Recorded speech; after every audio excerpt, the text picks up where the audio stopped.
Yes, mambo vipi kiongozi? Mimi niko poa. Labda mtu mwenye anatucheki hapa anataka kujua unaitwaje? Naitwa Mark. Yes. Kwa siku nyingi sana nimekuona hapa Jivanji grounds ukitoa maoni kuhusiana na siasa na the whole thing ya how the country is faring on politically. Labda mtu anaweza kuuliza uko hapa Jivanji kama mtu tu anapenda siasa ama labda una matamanio ya kuvai for something politically in the near future? I'm planning to vie for something in the near future. So this is the platform I'm using. One, could build politically and also maybe could sharpen my skills in politics. Because in the platform ya national politics. So from here, I'm planning to vie for a seat. Labda mtu atauliza unataka kuvai for which seat, if you don't mind to reveal for which seat where, na maybe unaweza pia kupe introduction. Sasa jina yako unaitwaje? Ni na plan kuvai for a seat as a National Assembly, an MP seat, Member of Parliament. Then after that I graduate into mambo ya governor. Then after that ni graduate into the executive level. Ya huko mbele kabisa, the presidency. The long term goal ni presidency. But now short term ni National Assembly. But now this is a platform I'm using ku sharpen skills sasa. Na kutafuta njia network. Unajua utafute network ya for the right people ya ku-align with politics. Unafikiria kuanzia county gani, constituency gani labda kwa safari yako ya siasa? Why not start with an MCA before going to MP? A good question. MCA, nimesha plan my time frame. For an MCA, within my time frame haitaingiana vile nataka. But for an MP, imenipatia good time frame yenye by then na hope ndakuwa nishapata the right network na the right resources nisimame UMP direct. The good thing why naendea UMP direct because within that area najulikana. Na kuanga so much involved kwa mambo ya sports. So na mobilizing vijana within hiyo area. So imenipatia good platform ya kujulikana na kujua. So hiyo kitu upande ya mobilization si shida. And then pia hii platform ya hapa Jivanji imenipatia another pia plus sababu imenitrust into national politics. Hizi vitu interview hizi ndogo ndogo kama hii zenye nafanya zinaniweka airwaves vizuri na hata hiyo area naona wanani consider sincerely, kumbe hiki kiko ndani yako. So from there nikishaingia UMP so ndo graduate pole pole vile nimesema. Which county are you vying in Nairobi? Which constituency within Nairobi or outside Nairobi? Specifically mimi ni born Nairobi, so ndakwama hapa Nairobi. Everything I'm planning ni within Nairobi. The only thing yenye itakuwa outside Nairobi ni wenda kwa naenda for the executive level. But zote ni within Nairobi. Umesema constituency ni siri yako? Kwa sahi acha ikuwe siri for obvious reasons. But when the right time comes ndakuwa. But for now I want to build me as a person in politics, my image in itself, and I build the right network.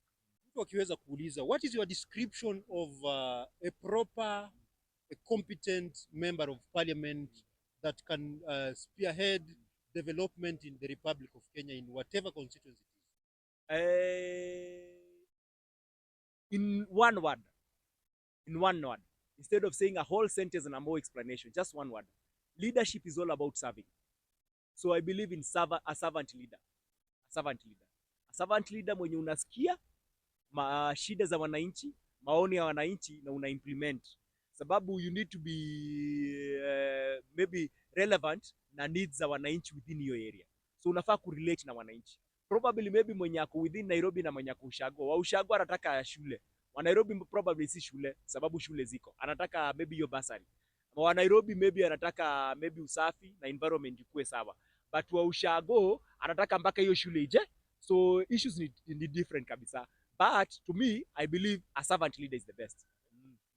What is this thing that you are bringing in the political scene, in the development scene, that is not available at the moment in the leader, whoever leads the constituency that you are thinking of vying? Good question. One, politics yetu imekuwa filled with hypocrisy. The worst of it all mpaka ni the executive level. The promises you promise the people of Kenya. Once wakisha kupatia power, be sincere enough to make sure that hizo promises umezifanya. But now the unfortunate thing, politicians wetu wengi wao, they promise much kabla hawajapata. Ni kama vile unaendanga unatongoza mrembo, akishaingia box yako ukimalizana na yeye unamdamp ni kama mtu mwenye si wa maana. So wananchi wa Kenya wamekuwa wakifanya hivyo. Politics of hypocrisy. To me, I believe kwamba serving leadership is purely out of conviction. I'm heading to politics because I have a conviction, one, for this country, and two, because I believe we can change things. Ziache kuendeleanga vile zilikuwa before. Who is this specific MP from Kenya that you think so far so good? This is the best MP that has ever existed in Kenya, and this is the MP that I want to be better than. And then who is the worst? Who do you think is the worst politician of all times in the Republic of Kenya? Thank you. Umeanza na swali mzuri. Who's the best MP? So far, hata nimention two, though one is not an MP. I admire Tim Wanyonyi because now basically has been ranked. And number two, among the best politician I admire ni Irungu Kang'ata. Irungu Kang'ata as a governor, I really admire his work ethics. He's very clear na chenye anafanya. But ukiniambia the worst ever politician, currently we have the executive. The current president. Why? Because he has promised 100% and he has done less than even 20%. Maybe let me ask you a question, a very sincere question. Yes. Do you hate William Ruto? The hate will be personal, but what I'll do, I'll say that hate inaka strong because hiyo inakanika tunajua na personally. But I'll say I totally don't admire his way of leadership. Maybe in a good way. Because I don't have one word ya kusema how I don't admire. I totally disagree with his way of leadership. Totally, yani 100% totally disagree. Ako more into politics than kufanya kazi. We need people who are good in implementation. William Ruto is good in oration, yani kuongea tu. But in terms of implementation, my friend ako 0%. 0% deliberately.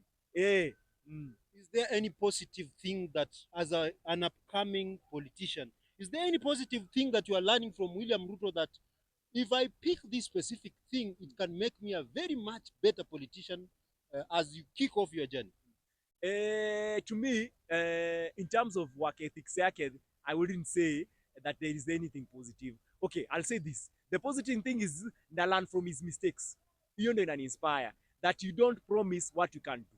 That is number one. But okay, I wouldn't say that hana kitu positive yenye nimelearn kutoka kwake. You know, William Ruto is the most successful politician in Kenya, more than even Raila Amolo Odinga. Why? Because alianza as a student in campus. And that is one thing I admire about him. Alianza student leader in campus, akaenda juu. Akakuja as an MP. Precisely, hajaiva for any seat akakosa. From a student leader in campus, akakuja akavai for MP, akapita, akakuja akaingia as a deputy president, akaingia actually as a minister, akakuja akaingia as a deputy president, akapita, akavai for a presidency, the first presidential candidate mwenye alivai for that seat without kuanguka. Yeah, kuenda akaanguka ndo akarudi. So the beautiful thing I admire about William Ruto ni his journey in politics. But anything else in terms of performance, mimi as an MP, nimejaribu kufanya research. William Ruto as an MP, William Ruto as a minister, William Ruto as a deputy president, William Ruto even as a sitting president, nimetafuta anything yenye na associate na performance. My friend, zero. Kazi haji kufanya, lakini kuongea, my friend, he knows how to talk. Have you heard about affordable housing? Yeah. That is the worst scandal that I have ever had. I'll explain it this way. Mimi, I'll ask a simple question. The concept of affordable housing ilichukuliwa kutoka Singapore, where they do social housing. Ni ile tu jina ndo tunaita affordable housing. Social housing iko intended kumaliza slums. Sawa, iko intended kumaliza slums. So to relate na Kenya, what William Ruto is doing, and why I'm saying it is a scandal. The simple thing is, we have so many slums in Kenya.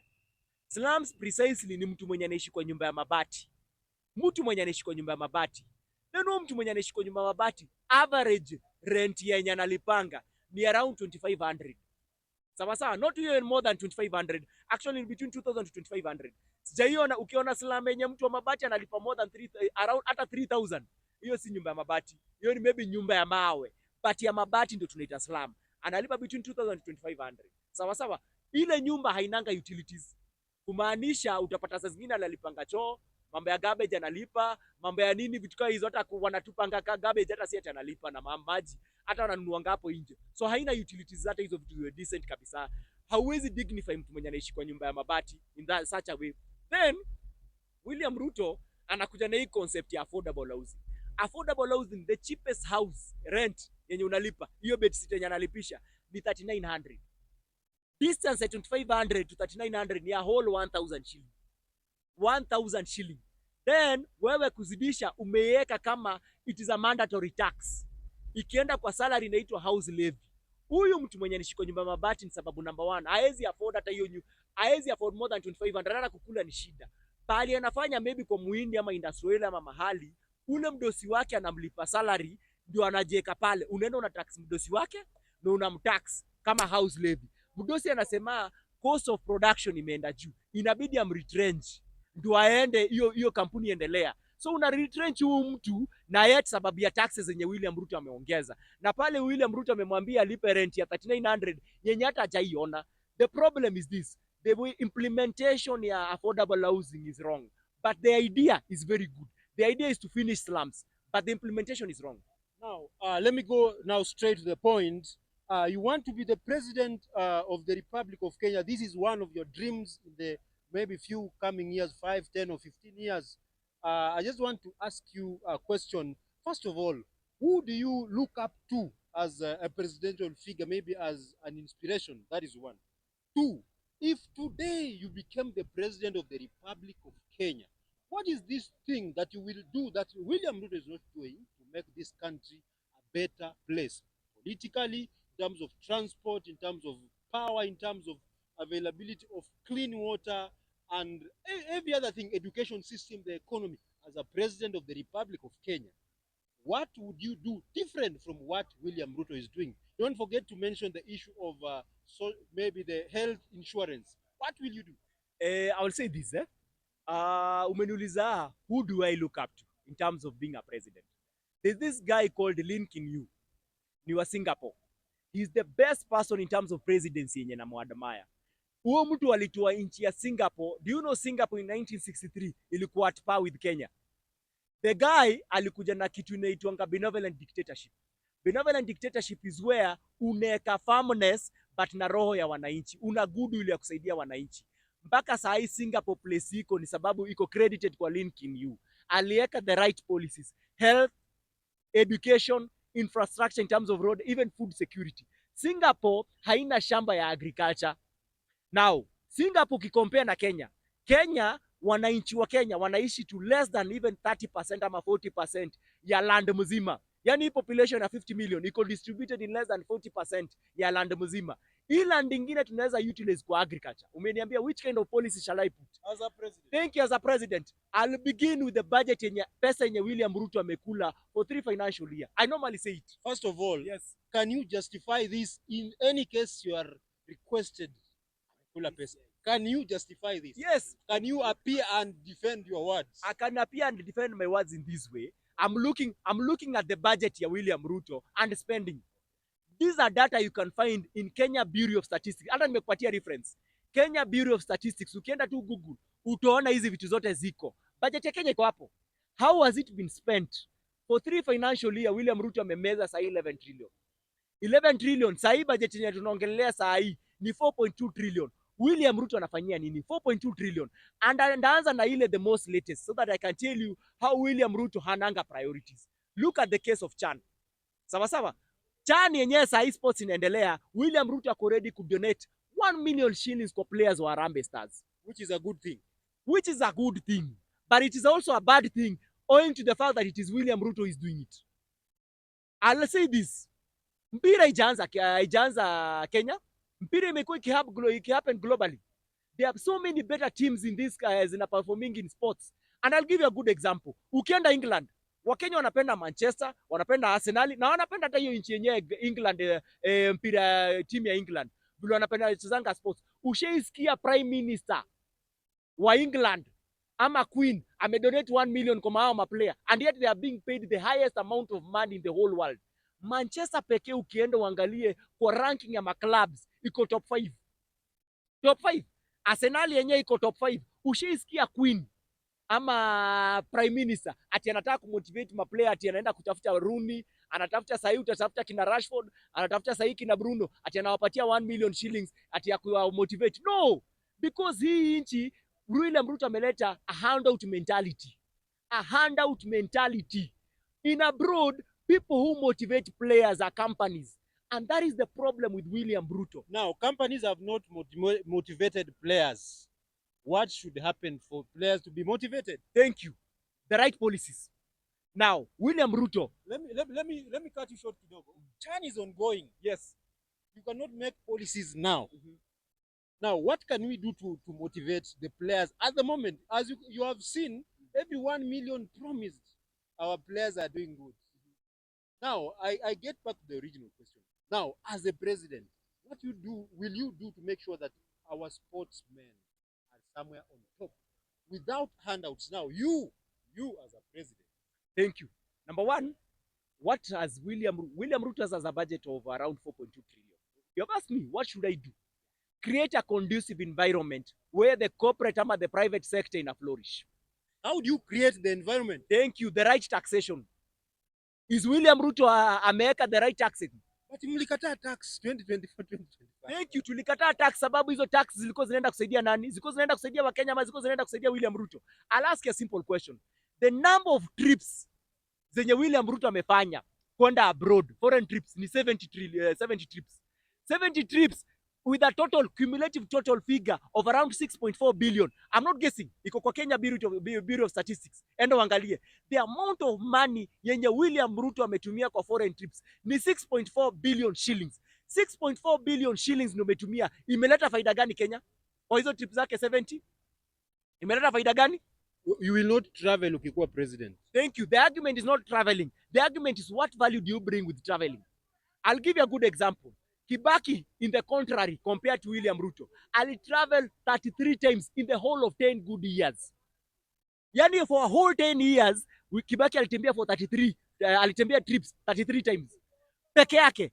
Now, ask, what is the value that Kibaki alileta Kenya? Ile value yenye Kibaki alileta Kenya ni gani? Ile value yenye Kibaki alileta Kenya. Right now, when you're talking about the best presidents in Kenya, since 1963, Kibaki is mentioned. He developed our economy. Why? By bringing the right taxation. The right SMEs zilianza kujengwa because of access to credit. Aliensure pesa iko kwa private sector. Government is not responsible to create employment, but the private sector is responsible for creating employment. What did Kibaki do? Aliensure there is a right conducive environment for business to flourish. That's why uliona kina Equity Bank, Family Bank zina grow. Then from there, implementation zikaanza kukua za policies. Utaona infrastructure, barabara kama Thika Road zilianza kutengenezwa from there. Hata bodaboda zilikuja yote mwa Kibaki. Aya, Uhuru Muigai Kenyatta alitravel 119 times. Sawa? 119 times. Sawa? Alitravel 119 times. Saa hii William Ruto ametembea for 3, yani a whole 10 years, Kibaki Uhuru alienda 119 times. Huyu William Ruto within 3 financial years peke yake ametravel 70 times. 70 times ameshameza 6.4 B. Do you know how much 6.4 B inaweza fanya kwa economy? Ameleta value gani? Sasa yako na budget ya 4.2 trillion. 4.2 trillion unaenda kupeana 1 million. It is not wrong to motivate players. But if I was William Ruto, what would have been done differently? Ukitoa 1 million, una challenge ka private company. Unawaambia my friend, Equity, Family Bank, Brookside, Ketepa, hizo company zote, how comes zinatoa 1 million na nyinyi mnafanyanga biashara na hawa wananchi, products zenyu hawa wananchi wananunua na mwezi fanya CSR, you cannot give back to the community. That is what Europe do. Ukienda uangalia timu kama Manchester, haisupportiwi na Queen ama Prime Minister wa England. What happens? Ni utapata kampuni kama Chevrolet, kampuni kama Audi, kampuni kama Mercedes Benz, kampuni kama hizo Qatar Airways, makampuni za maana zina fund sports. Na hapo ndo unapata pali kama hizo kama Ferrari zina fund sports. From there, that is where you create a conducive environment. Hapo inafikia kina mwana sports. Here in Kenya, only politicians wanataka kuchukua credit. Sasa mimi nakuuliza, if William Ruto donates 1 million to Harambee Stars, hizi team kama Gor Mahia, hizi team kama Sofapaka, team kama Bara United, ama player wanacheza kwa hizo ligi ndogo ndogo, wataipata 1 million lini? And it is not the responsibility of William Ruto kuwapelekea 1 billion. It is the responsibility of William Ruto to create a conducive environment so that the private sector can be motivated to give back to the community. How? Muna support wana sports. But now William Ruto ameweka kwamba ata make sure taxation imeenda the wrong way. wrong business policies, then after that akisha collect a budget of 4.2 trillion, yenyewe 4.2 trillion hatuoni pahali inaenda, anachukua 1 million Kenya, anadanganya wa Kenya ati nimepatia Harambee Stars. Sasa hii amebudget 600 million kupatia Harambee Stars. It is okay. Mimi naambia vijana wetu wa Harambee Stars, we love you guys. Whatever you're doing is right. Take the money, but we will still keep on correcting and rebuking William Ruto. Huwezi ishi na economy ya handout. Huwezi ishi kwa economy ya handout. That is the problem. In the Republic of Burkina Faso, or rather previously Upper Volta, we have a president who is the youngest head of state in the world. And this is the guy who is facing maybe mixed reactions to his presidency. Some are praising him, some are calling him a dictator because he became the president because of a coup. You as a young person, what do you think of Ibrahim Traore? What do you learn from Ibrahim Traore?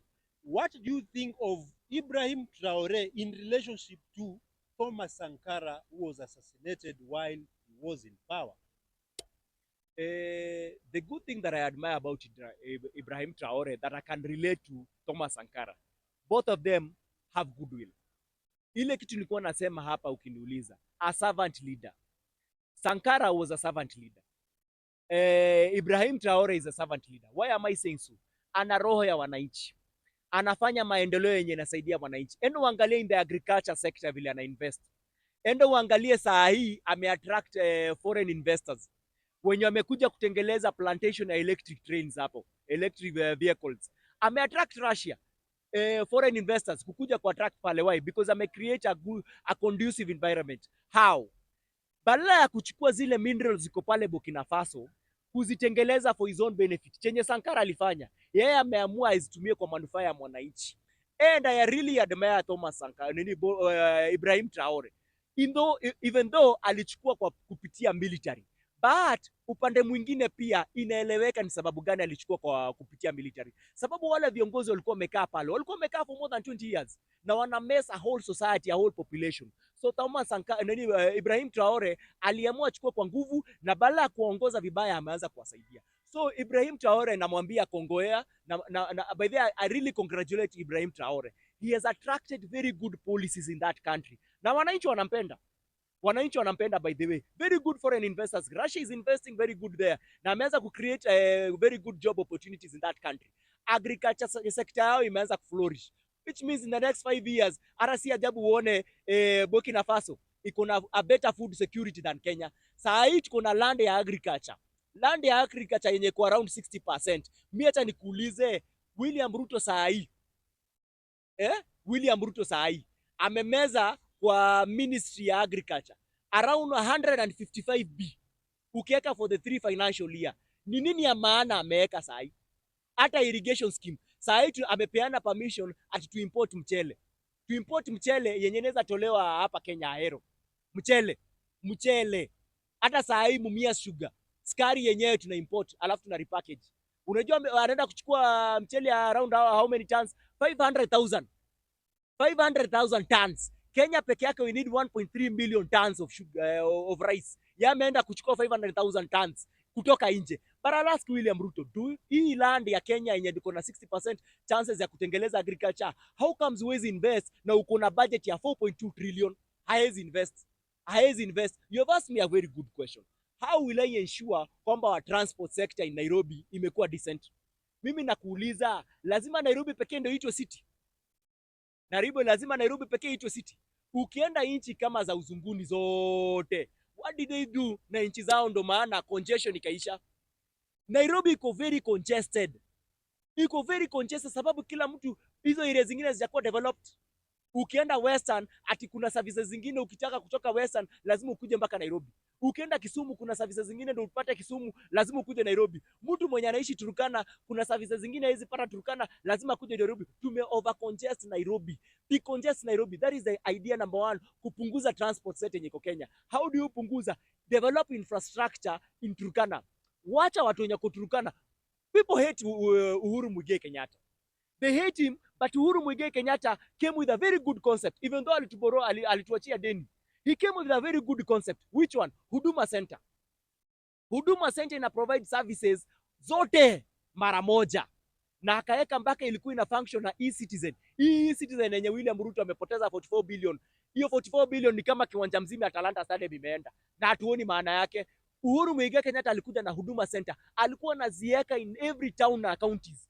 Turukana County saa hii tungekuwa na infrastructure yenye hata mtu mwenye ako Turukana si lazima atafute kazi Kenya, Nairobi. To develop, if I was the president with a budget of 4.2 trillion shillings, ninge make sure kwamba Turkana number 1 iko na Huduma Center, kwamba any government service yenye mtoto ama mtu yote wa Turkana anataka kupata ataipata within Huduma Center. 1, birth certificate. 2, certificate driving license. Hizo certificates zote mpaka good conduct ziweke Huduma Center, na udevelop Huduma Center in all counties. That is number 1. Number 2, develop business parks. Business parks ni kama zile unazipata Mombasa Road, zile zenye warehouses za kuweka vifaa za agriculture, ama kama mtu ana import kutoka nje bidhaa anaweka pale. Hiyo ni way of employment. Pale utapata mtu wa security, utapata mtu wa transport, utapata mtu HR wa kuhaya, utapata even manager, utapata hata watu wa kupanga hizo storage, na hata utapata hao watu wa agriculture wenye wanatengeleza wanalima Turkana, hawa need to undergo a lot of cost kukuleta products hapa Nairobi. You decongest Nairobi. That is what US have done. Ukienda US saa hii, Washington DC is only being used for administration. Nairobi should only be used as an administration county. Only administration. But hizi counties zingine we should develop. How comes we only have cities? Atukikompare Nairobi, hapo ndo utapata hoteli za maana. Turkana hatuwezi kuwa na hoteli. Samburu hatuwezi kuwa na hoteli. Kajiado yenye kwa hapa hatuwezi kuwa na hoteli. Hatuwezi kuwa na airport Turkana. Hatuwezi kuwa na airport Samburu. Hatuwezi kuwa na airport Kilifi. Hatuwezi kuwa na airport Tana River, Kwale. Hatuwezi kuwa.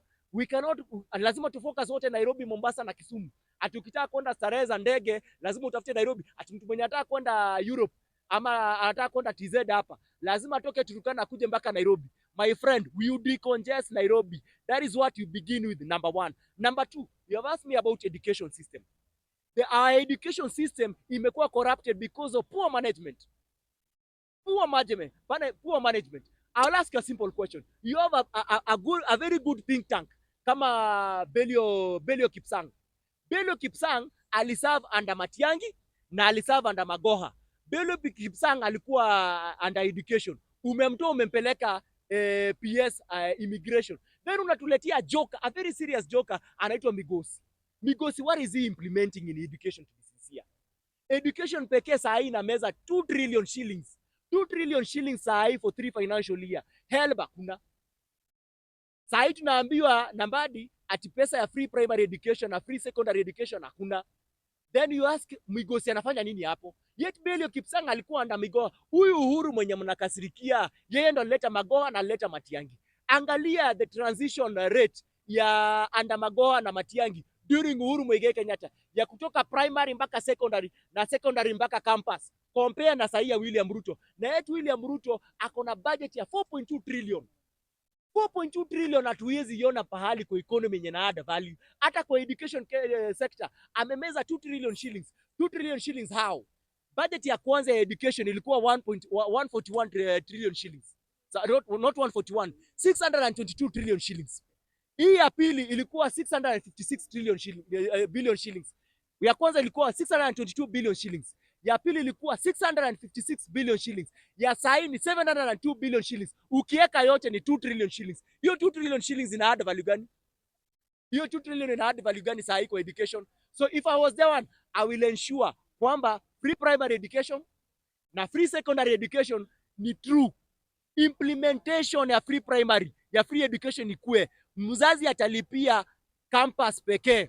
Atalipia campus pekee. Mzazi hafai kugaramika primary na secondary. Hiyo serikali inafaa kulipa. With the current amount of money, ama the amount of money yenye William Ruto ana collect kama revenue, William Ruto is able to provide free primary and free secondary purely without hata mwalimu kustruggle.